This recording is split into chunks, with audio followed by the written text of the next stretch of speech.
Baik, saudari Nur Anissa, NIM 17010490 dengan judul Upaya Guru Pendidikan Agama Islam dalam menerapkan sistem pembelajaran jarak jauh pada masa pandemi COVID-19, siswa kelas 5 SD N003 Bontang Utara tahun pembelajaran 2020-2021.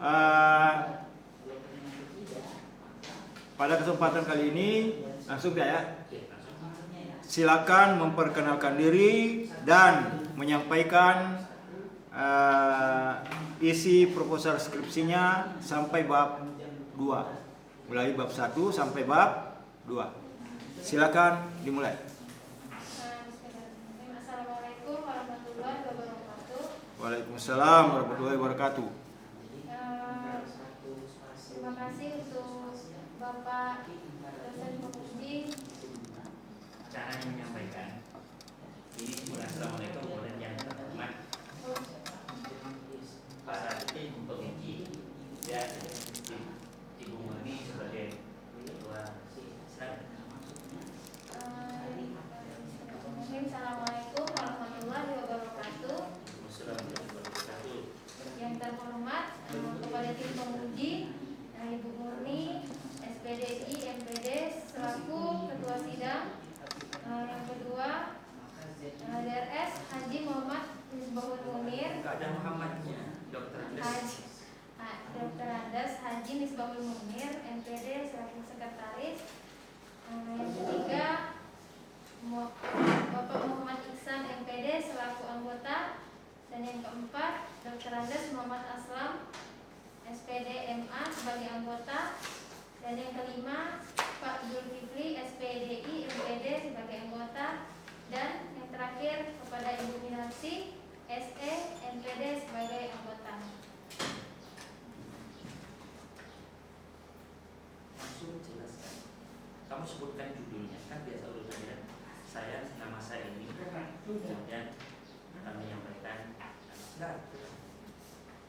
Nama saya Nur Anissa dengan NIM 17010490. Judul penelitian saya yaitu Upaya Guru Pendidikan Agama Islam dalam menerapkan sistem pembelajaran jarak jauh pada masa pandemi COVID-19 bagi siswa kelas 5 di SDN 003 Bontang Utara tahun pembelajaran 2020-2021. Pada bab 1, latar belakang masalah yang saya teliti adalah pada di Indonesia saat ini sedang terjadi pandemi COVID, hampir terjadi selama 1 tahun lebih, sehingga sekolah-sekolah menerapkan sistem pembelajaran jarak jauh. Nah, menurut saya setiap lembaga atau sekolah pasti mempunyai cara yang berbeda-beda dalam menerapkan sistem pembelajaran jarak jauh. Nah, di SD 003 ini memiliki cara tersendiri dalam menerapkan sistem PJJ. Nah, itu latar belakang saya, Pak. Kemudian rumusan masalah ada 2. Yang pertama yaitu bagaimana upaya guru pendidikan agama Islam dalam menerapkan sistem pembelajaran jarak jauh pada masa pandemi COVID di SD 003 Bontang Utara. Kemudian yang kedua adalah apa saja faktor-faktor yang mendukung dan yang menghambat sistem pembelajaran jarak jauh pada masa pandemi COVID. Tujuannya adalah untuk mengetahui bagaimana cara guru pendidikan agama Islam dalam menerapkan sistem pembelajaran jarak jauh. Kemudian yang kedua adalah untuk mengetahui faktor-faktor apa saja yang mendukung dan menghambat sistem PJJ di SD 003 Bontang Utara. Kemudian manfaatnya ada manfaat secara teoritis dan manfaat secara praktis. Secara teoritisnya yaitu penelitian ini diharapkan mampu untuk menambah sarana dan keilmuan tentang bagaimana cara guru pendidikan agama Islam dalam menerapkan sistem pembelajaran jarak jauh. Kemudian untuk manfaat praktisnya ada 3. ketiga bagi guru, yaitu sebagai penelitian ini diharapkan dijadikan sebagai bahan evaluasi untuk meningkatkan upaya guru pendidikan agama Islam dalam menerapkan sistem PJJ.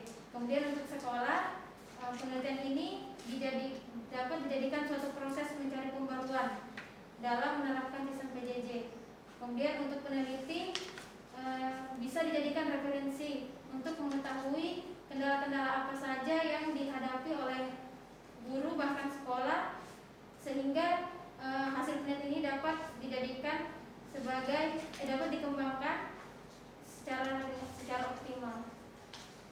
Kemudian yang bab 2, landasan teori. Di landasan teori saya membahas upaya guru, pengertian upaya, kemudian guru PAI, kemudian tujuan pendidikan agama Islam, ruang lingkup agama Islam, sistem PJJ, pengertian sistem pembelajaran jarak jauh, kemudian bagaimana sistem pembelajaran jarak jauh itu, serta faktor yang mendukung dan yang menghambat sistem PJJ. Kemudian definisi operasionalnya, untuk menghindari kesalahan dalam memberikan interpretasi, maka peneliti memberikan definisi operasional sebagai berikut. Upaya guru pendidikan agama Islam dimaksudkan sebagai usaha yang dilakukan guru untuk mencapai tujuan pembelajaran melalui sistem pembelajaran jarak jauh. Dan adapun objek penelitiannya adalah di SD Negeri 03 Bontang Utara. Ya, silakan. Siapa istilahnya? Waisan? Sudah. Oke, baik. Terima kasih atas penyampaian yang disampaikan. Silakan duduk. Dan kepada Bapak Haji Munir, silakan menyampaikan komentar, masukan, saran yang membangun. Dan kepada saudari Anissa, mohon didengar, dicatat apa yang menjadi masukan tim penguji kita. Terima kasih, silakan Pak. Oke, baik. Saudari Nur Anissa ya. Saya melihat judulmu ini adalah sangat menarik untuk kita untuk kita kaji dan untuk kita pelajari ya. Silakan sebutkan lagi apa judul? Judulnya upaya guru pendidikan agama Islam dalam menerapkan sistem pembelajaran jarak jauh pada masa pandemi COVID-19 bagi siswa kelas 5 di SD Negeri 03 Bontang Utara tahun pembelajaran 2020-2021. Yang pertama yang ingin saya ulas ya adalah dari judul ini di sini menerapkan sistem pembelajaran jarak jauh. Sistem pembelajaran jarak jauh berarti kan sistem PJJ ya, pembelajaran jauh. Tadi ini kan tidak dikhususkan apa bentuknya ya. Ya, apa alasan kok tidak dikhususkan bentuk PJJ-nya dengan sistem pembelajaran jarak jauh ini? Kenapa? Satu contoh pembelajaran sistem pembelajaran jarak dengan menggunakan aplikasi ini, gitu. Kenapa? Ini ada Pak ini di sini. Kan di judul kan nggak ada nih. Iya, di judulnya kita nggak fokuskan, jadi kita lebih kayak apa ya, lebih ke umum gitu loh Pak, membahas PJJ-nya aja. Tapi Jadi, nanti diisi hasilnya nanti ada wawancara yang mengatakan gurunya menggunakan media. media Ya, medianya ada 2 Pak. yang dipakai oleh guru pada Yang umumnya dipakai. di sekolah ini, Iya. di sekolah SD 03 ya. Oke.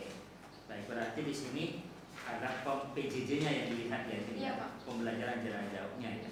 Kemudian yang kedua, saya melihat bahwa berarti kan di sini kan tadi kamu mengatakan bahwa setiap sekolah masing-masing dan untuk sekolah SD 03 ini memiliki cara sendiri. Ya, maksud cara sendiri yang mana? Ya, yang saya dapat Pak ya, berdasarkan hasil penelitian saya sementara, bahwa di SD 03 ini mereka menggunakan memaksimalkan media pembelajaran, yaitu grup WhatsApp dan Zoom Clear Meeting. Itu khusus bagi guru PAI-nya. Nah, kemudian guru ini mereka dalam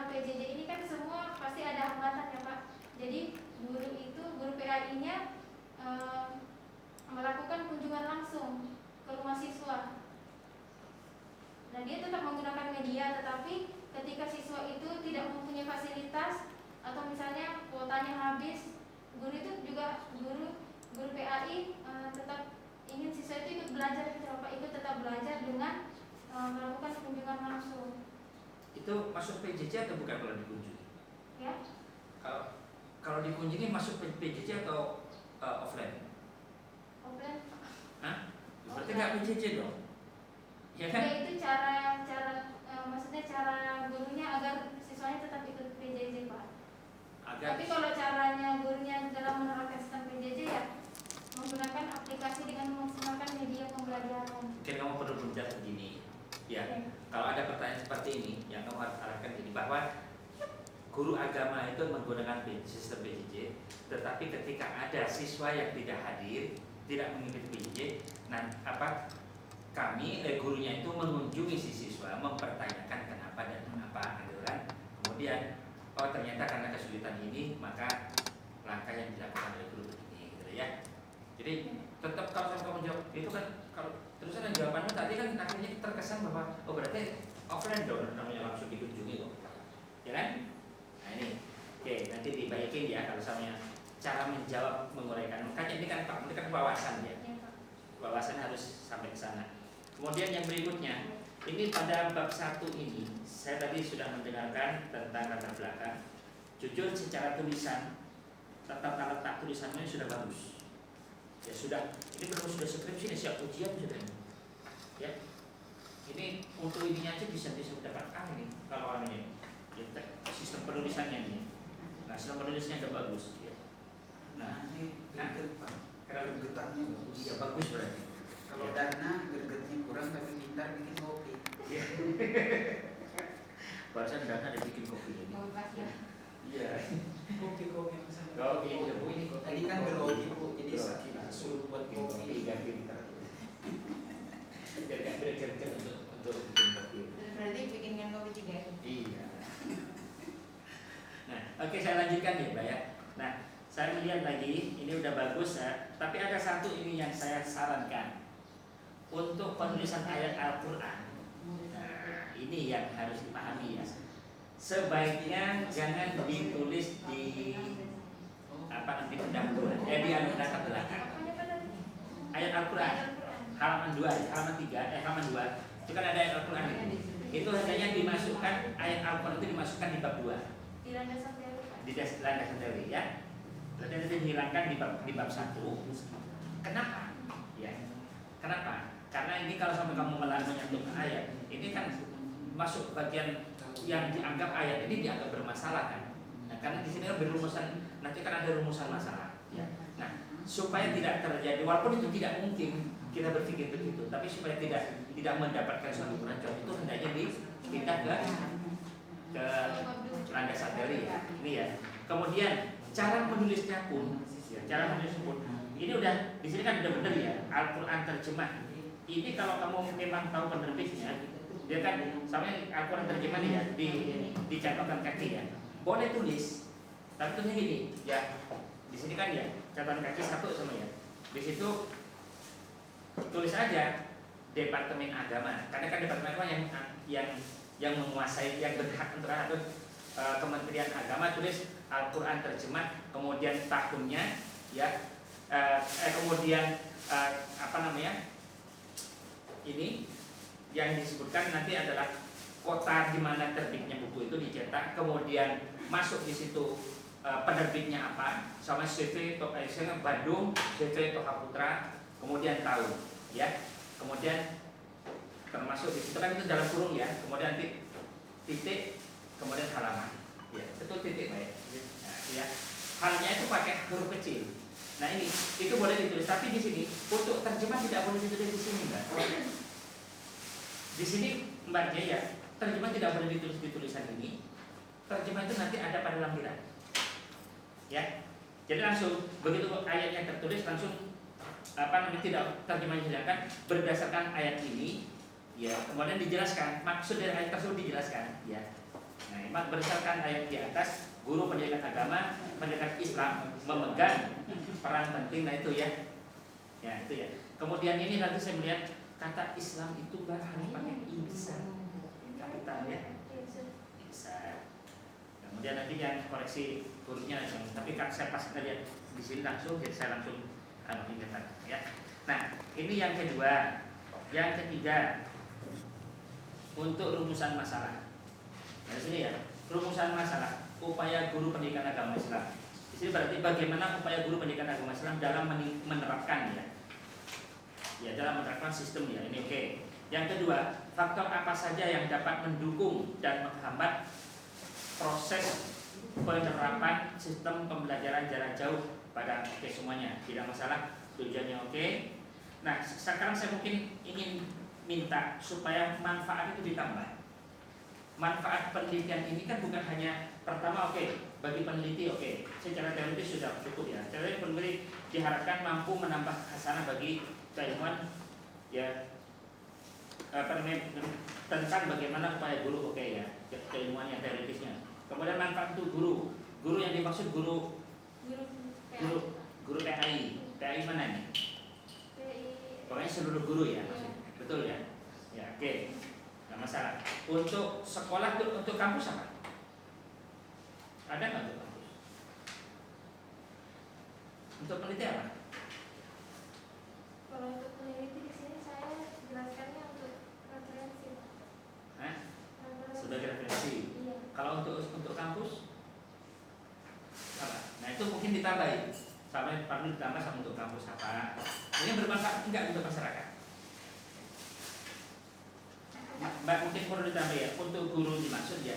Ini bisa jadi untuk masyarakat karena dia kan atau pendidik ya, guru dalam konteks pendidik ya atau guru PAI gitu ya boleh ya ditambah di situ nggak masalah. Karena harus fokus kepada siapa kegunaan itu ya. Mbak, ini tambahannya. Saya kira itu saja. Dan saya tadi menyampaikan bahwa judulmu dari latar belakangmu kemudian dengan judul sudah sinkron ya, tinggal nanti diubah yang saya sampaikan ayat itu nanti ditaruh di landasan teori. Itu aja. Monggo Pak Isya. Baik, terima kasih atas saran dan masukan yang disampaikan oleh Pak Haji Munir. Ibu siap? B ya. B, D, B, silakan Bu. Terima kasih. Assalamualaikum warahmatullahi wabarakatuh. Judulnya upaya guru pendidikan agama Islam dalam menerapkan sistem pembelajaran jarak jauh pada masa pandemi COVID. Pada masa pandemi COVID bagi siswa kelas 5 di SD Negeri 03 Kota Utara. Oke. Apa yang disebut dengan upaya guru? Upaya guru adalah suatu usaha yang dilakukan oleh guru untuk mencapai tujuan pembelajaran. Apa upayanya guru? Yang dimaksudkan dalam judul ini, upayanya gurunya apa? Upaya guru menurut saya Enggak, yang sesuai judul ini, upaya gurunya apa? upaya guru mendidik, mengajar peserta didik untuk lebih mengetahui terutama mengetahui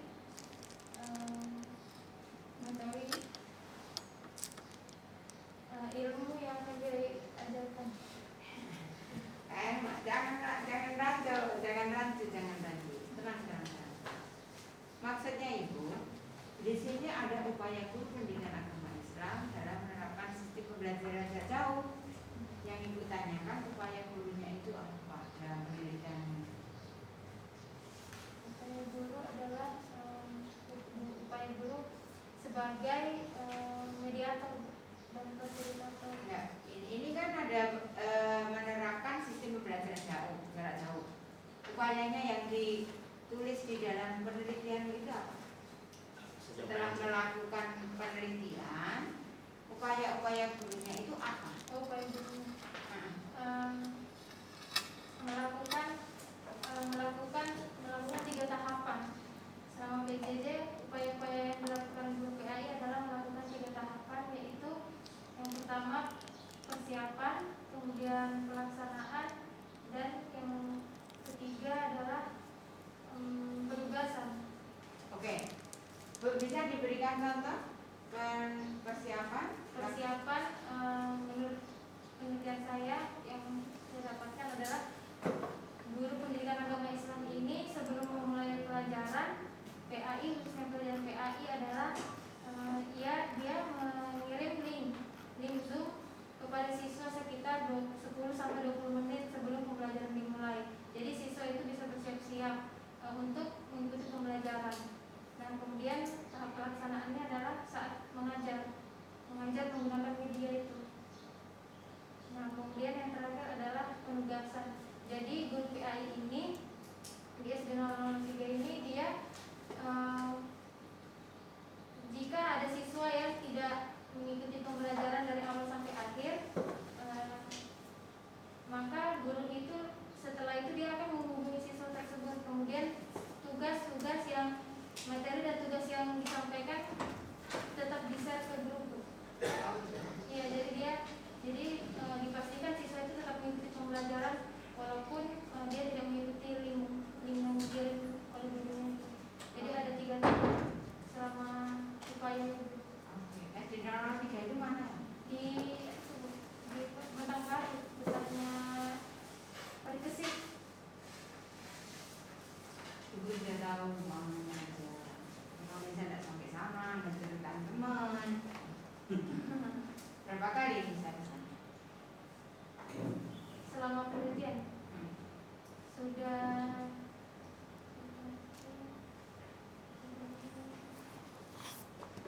kurang lebih 6 kali. Ketemu terus sama guru PAI. Ketemu. Tanggapannya? Ya, Tanggapannya? anggapannya ya itu biasanya silakan penelitian dengan melakukan Yang membedakan. ya yang benar. Ini pada dasarnya yang di komponen B bab 2 landasan teori itu udah bagus ya. Tata tulisnya terus dari awal sudah bentuk ya, ada pengertian upayanya, kemudian ajar. Tapi nanti kalau ditanya jangan rancu. Ketika ditanya upaya guru, apa upaya guru? Upaya guru ya usahanya guru ketika PJJ itu. Apa yang dilakukan? Menggunakan tadi 3 tahap, sudah menggunakan media yang digunakan, apakah itu Google Meet, Google Classroom, Zoom, dan lain sebagainya. Nah, ini Mbak Nisa perlu Ibu berikan kepada di halaman ini kan gaya selipungnya Sipsam ya. Itu jika ada ayat terjemahannya tidak dituliskan di sini. Jadi dituliskan di lembar terpisah, nanti digunakan makhluk. Ada kolomnya. Kolomnya nomor, nama surah, terjemah. Terdapat di halaman berapa? Jadi 4 kolom ya. Nomor, nama surah, terus terjemah. Terdapat di halaman berapa di sebelah sini. Ya. Nanti dibuat saja. Ini yang sudah Ibu temukan ada 2. Nah, landasan teorimu ini apa saja nih? Landasan teori yang saya masukkan ada upaya guru, kemudian saya juga Bukan itu. Landasan teori yang kamu gunakan itu dari mana? dari asalnya Bu. Maksudnya dari buku, ada yang dari buku, kemudian dari jurnal, ada dari skripsi. Oke. Internet enggak? Iya, internet. Ada dari skripsi, ada dari jurnal, ada dari buku. Nah, ini halaman 11 ada terjemahan itu pindah ya. Kemudian ada lagi berapa surah yang kamu ambil untuk Al-Qur'annya? Kalau di landasan teori ada 1. Satu aja. Tapi tadi ada juga yang di latar belakang itu 1. Di bab 1. Iya. Oh, di bab 1 ada. Kalau di bab 1 ada, nanti boleh, tetapi tolong di bab 1 itu nanti diberikan diberikan penjelasan. Mengapa kok itu digunakan untuk landasan teori? Apa? Ini semoga di bab 2-nya saya kira itu terus ini mungkin konsistensi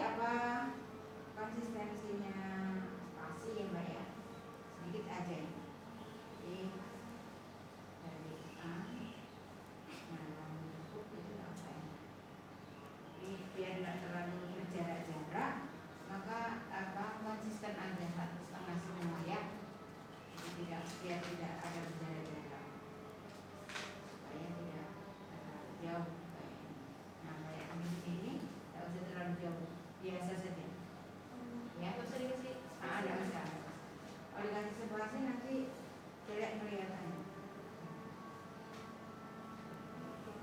Mungkin itu saja, Pak Esan. Baik, terima kasih Ibu atas saran dan masukan. Mohon didengar dan dicatat apa yang menjadi saran dan masukan tersebut. Silakan Pak Zulkifli. Baik, terima kasih Ketua Tim. Pertama, saya apresiasi ke Nanda Nisa ya. Cukup antusias, kemudian namanya cukup respon gitu ya.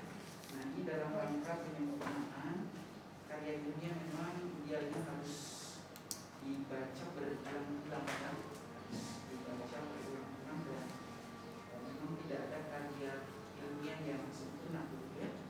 Baik, pertama di tulisannya Nanda Nisa ini masih banyak kata yang digunakan, misalnya kata Islam itu masih digunakan yang kecil, itu ya, yang kecil-kecil dulu gitu ya, yang kita koreksikan, tetapi terlihat kesalahannya gitu ya. Yang berikutnya lagi tadi masukan di pengutipan ayat tadi sudah disampaikan teknisnya ya. Jadi kemudian di halaman 2 bisa tidak hanya cukup ditulis Al-Quran dan terjemahan, tapi kalau bisa menggunakan referensi online, silakan dikutip sesuai dengan teknik pengutipan kalau menggunakan referensi online. Akan tetapi kalau Al-Quran maka selayaknya sama dengan mengutip referensi atau buku lainnya. Jadi tidak hanya cukup Al-Quran dan terjemahan, kemudian koma halaman sekian ya. Jadi dicantumkan sumber referensinya. Kemudian selanjutnya lagi Mbak Nisa silakan dibuka di halaman 3 pada paragraf kedua. Coba dibacakan Mbak Nis di paragraf ketiga di halaman 3 Mbak Nis. Dengan latar belakang yang berbeda-beda tentu akan Di halaman 3 di halaman 3. Akibat dari pandemi ini, SD Negeri 003 Bontang Utara yang berada di naungan Dinas Pendidikan menggunakan sistem pembelajaran jarak jauh dengan melakukan berbagai upaya dengan memilih metode dan strategi dalam setiap proses pembelajarannya. Sekolah ini termasuk Ya. Jadi gini, kalimat ini nampaknya harus diperbaiki Mbak Nis. Akibat dari pandemi ini, SDN 003 Bontang Utara yang berada di naungan Dinas Pendidikan, nampaknya kalimatnya tidak kurang bagus ya kalau dibaca. Nah, jadi dari akibat pandemi kemudian dihubungkan dengan naungan Dinas Pendidikan mungkin tidak ada hubungannya gitu ya. Nah, saran saya nanti diperbaiki. Bisa kalimatnya boleh diganti seperti halnya yang terjadi di SDN 003 Bontang Utara yang berada di naungan. Nah, jadi menyebutkan kondisi yang sesungguhnya ya, seperti halnya boleh kita gunakan kalimat itu. Jadi kalimat akibat dari pandemi seolah-olah kita memvonis gitu ya, seolah kita memvonis. Jadi di dalam penelitian itu, karya ilmiah itu kita tidak boleh memvonis. Yang ada adalah hipotesa atau dugaan sementara. Berikutnya lagi Mbak Nisa dilihat di bab 2 di landasan teori sudah ketemu ya. Jadi disempurnakan ya. Catatan kaki atau di footnote-nya itu kamus lengkap bahasa Indonesia dipilihkan ya. Kemudian belum ada komanya, tanda bacanya di situ Jombang, ada koma di situ, kemudian media. Hal-hal seperti itu yang dicermati Anis. Kemudian di halaman di bawahnya di catatan kaki yang keempat, Peter Salim dan Yedi Salim. Nah, di situ masih ada catatan kaki yang di awal tahun 2005 itu. Diberi tanda ya. Kemudian berikutnya lagi itu hal-hal yang kecil yang hampir tidak terlihat Anis. Nah, berikutnya lagi di halaman 7 nih, seperti yang Bapak sampaikan bahwa ada yang terbaru saat ini kalau di kampus-kampus ini hampir sudah tidak menggunakan IBIT lagi, Tapi kalau di kampus kita masih tetap digunakan, maka silakan. Jadi kalau yang terbaru di jurnal-jurnal itu IBIT itu tidak digunakan. Misal saya gunakan bukunya Bu Murni, karyanya Strategi Belajar Mengajar. Lalu saya kutip bukunya kembali Ibu Murni sebagai ganti IBIT tadi, tinggal saya tulis Murni Strategi Belajar Mengajar, titiknya ada 3, lalu koma, lalu halaman berapa. Nah itu ya, jadi supaya nanti kalau sudah lanjut S2 lagi ataukah nanti saya pengen sekali si Nisa ini saya ajak nanti nulis jurnal ya, kita jadikan jurnal ini ya, maka saya bagus dia gregetnya. Ya Nis ya, kita jadikan jurnal Nanti nanti. kan terakhir jurnal. Iya, kita Dan semua justru diwajibkan sudah Bu ya. Iya. Oke, jadikan jurnal nanti Nis ya. Jadi Nisa kembali ke laptop ya. Tetap digunakan kaidah kampus kita ya, IBIT ya. Oke. Berikutnya lagi Nis, di halaman 8 Nis, nanti di spasi ya, antara setelah tahun balas kurung, kemudian koma, kemudian spasi, titik, halaman sekian. Jadi kalau setelah tahun kemudian di koma, kalau titik di situ pasti akan berpengaruh huruf besar. Tapi kalau koma itu pasti huruf kecil di situ. Nah, itu ya yang kecil Nis. Kemudian di catatan kaki yang ke-9 Nis, Siti Munawwarah alif juga gunakan IBIT di situ ya, IBIDEM ya. IBIT itu singkatan dari IBIDEM. Kemudian tadi di paragraf ini sudah disampaikan oleh Bu Nuni, judul skripsi, logo, nah ini juga dicermati ya Nis ya, mengutip buku biasa dengan karya ilmiah yang tidak diterbitkan itu berbeda ya. Jadi ini dalam rangka penyempurnaan Nis. Jadi Jumiati skripsi kalau sepengetahuan saya yang saya ingat tidak, itu berbeda ya Bu ya, dari buku referensi biasa dengan mengutip karya ilmiah. Nanti dilihat skripsi yang dapat nilai A itu gimana cara mereka mengutip sistematikanya ya. Oke, itu satu Nis. Kemudian pendidikan Kamus Indonesia online. Nah berikutnya lagi nih di halaman 10 nih, nanti diperbaiki juga ya Nis ya, paragraf marginnya diperbaiki. Kemudian di halaman 11 karena Nisa sudah menggunakan di halaman berapa tadi di latar belakang Al-Qur'annya referensinya, maka Nisa tidak boleh lagi menggunakan IBIT. Coba Nis, apa bedanya antara objek dengan logit? Apa bedanya Nis? Objek itu ketika sumbernya itu diselingi oleh buku lain gitu. Itu objek. Objek. Lalu kalau logitnya? Kalau logit dia halamannya sama. Apa bedanya dengan ini?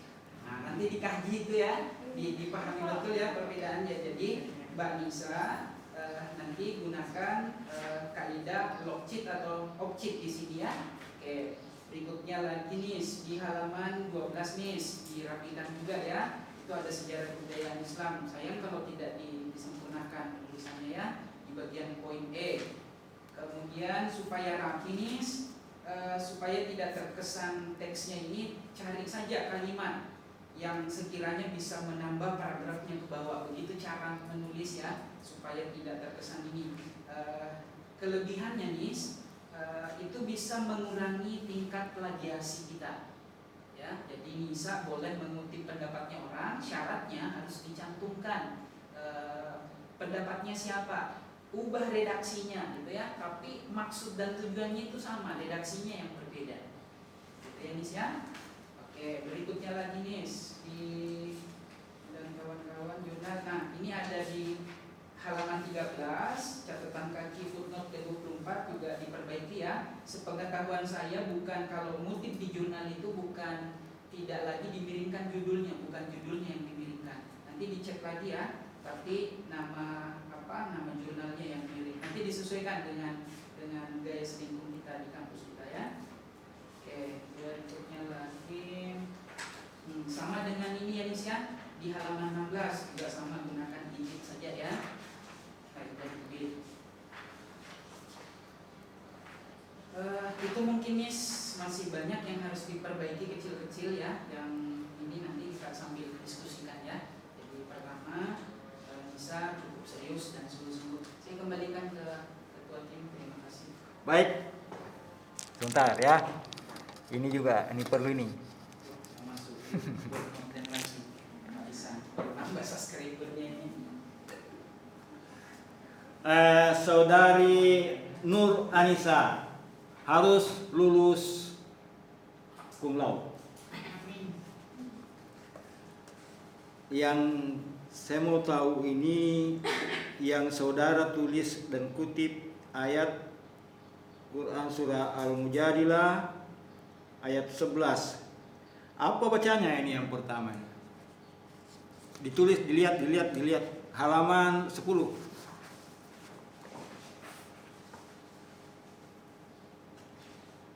Benarkah bacanya itu?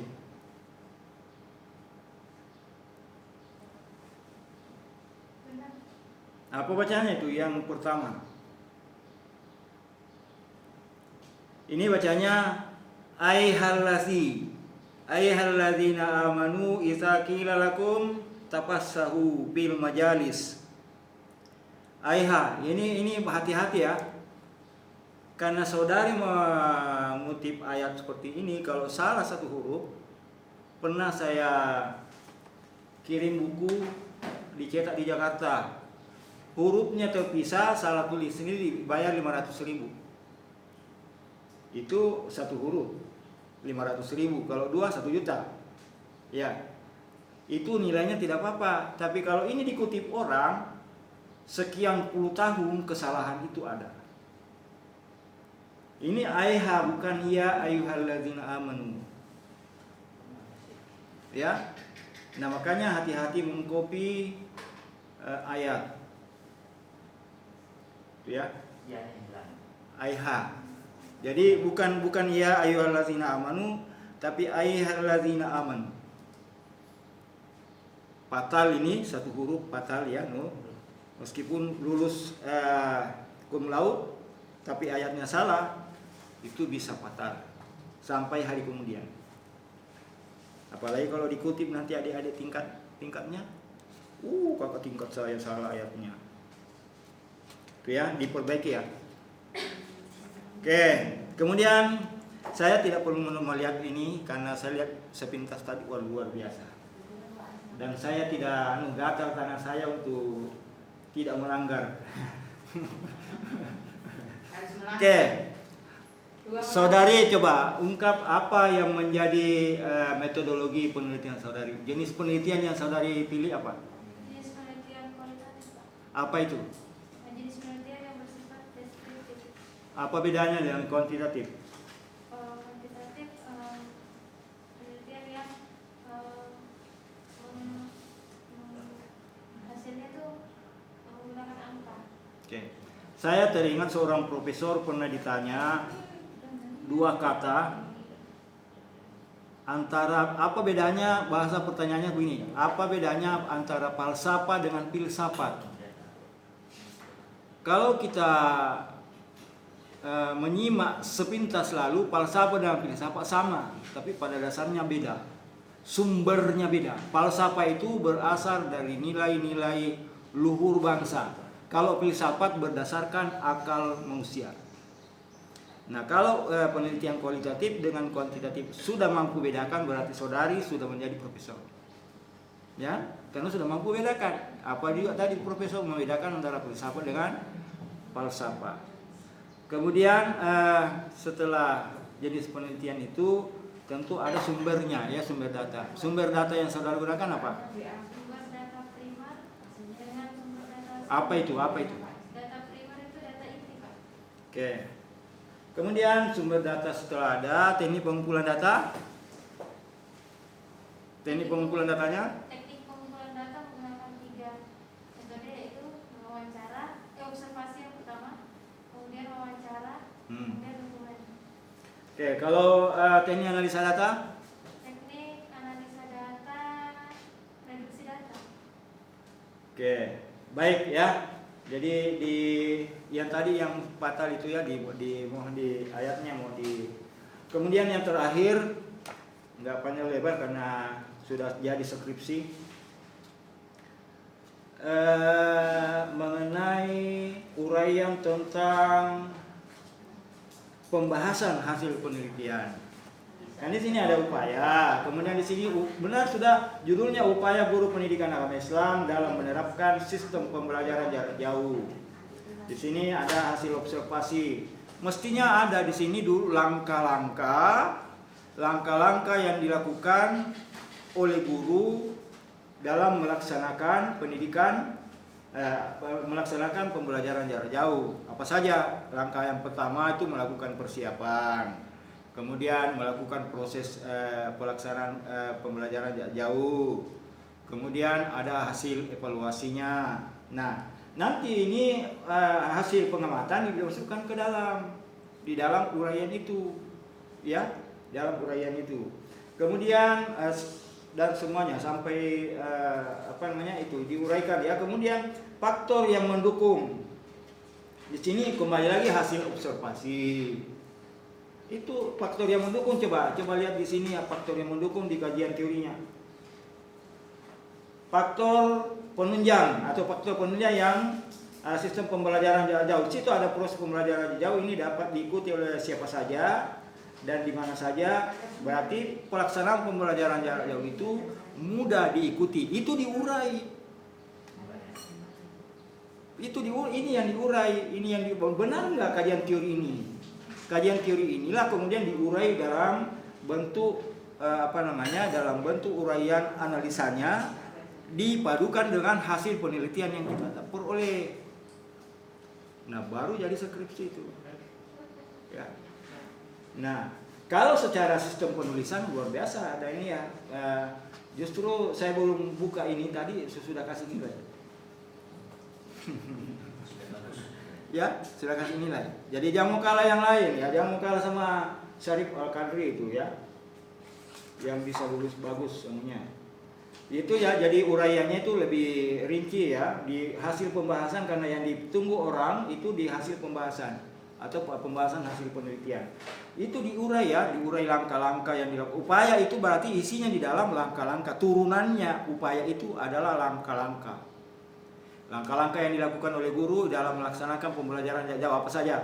Pertama, mempersiapkan bahan pengajaran jarak jauh. Yang kedua, mempersiapkan fasilitas pembelajaran jarak jauh. Yang ketiga, melakukan proses kegiatan pembelajaran jarak jauh. Yang keempat, melakukan evaluasi kegiatan pembelajaran jarak jauh. Hasilnya, apa? Mendukung dan faktor penghambat. Tentu di dalamnya yang mendukung itu biaya yang tersedia, kompetensi guru yang sesuai. Kalau tidak punya kompetensi guru tersebut mau melakukan pembelajaran jarak jauh, gimana caranya? Buka laptop aja nggak bisa, apalagi mau masuk internet, itu kan? Itu semua yang berikan kelancaran dari penerapan. Ya, karena itu ada penerapan, ya penerapan. Jadi harus ada konkret. Karena ini di atas dari pemahaman. Penerapan itu di atas dari pemahaman. Jadi penerapan itu kemudian di atasnya lagi ada cara menghubungkan. Di atas penghubungan itu dan seterusnya ke atas.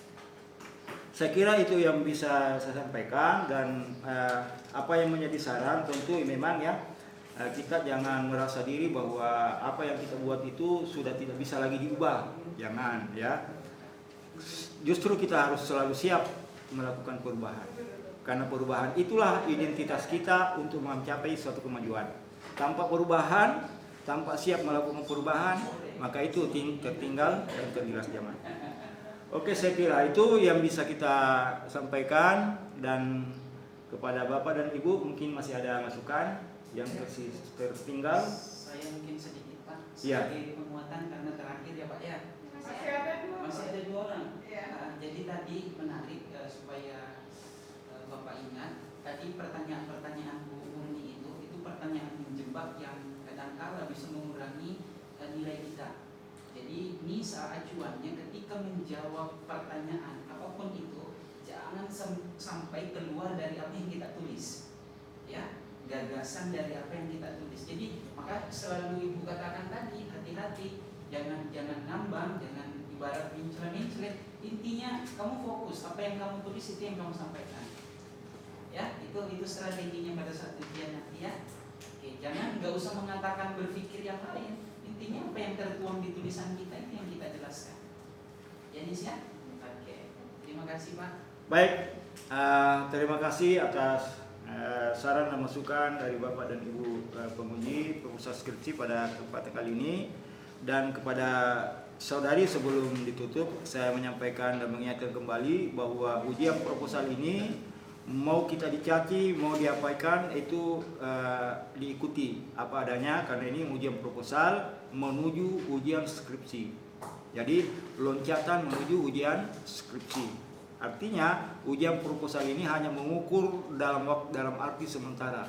Penentuannya nanti pada saat ujian skripsi. Nah, oleh karena itu, apa yang menjadi saran dan pertimbangan dosen penguji pada kesempatan kali ini mohon didengar baik-baik. Oke, saya kira itu cukup dan silakan ditutup.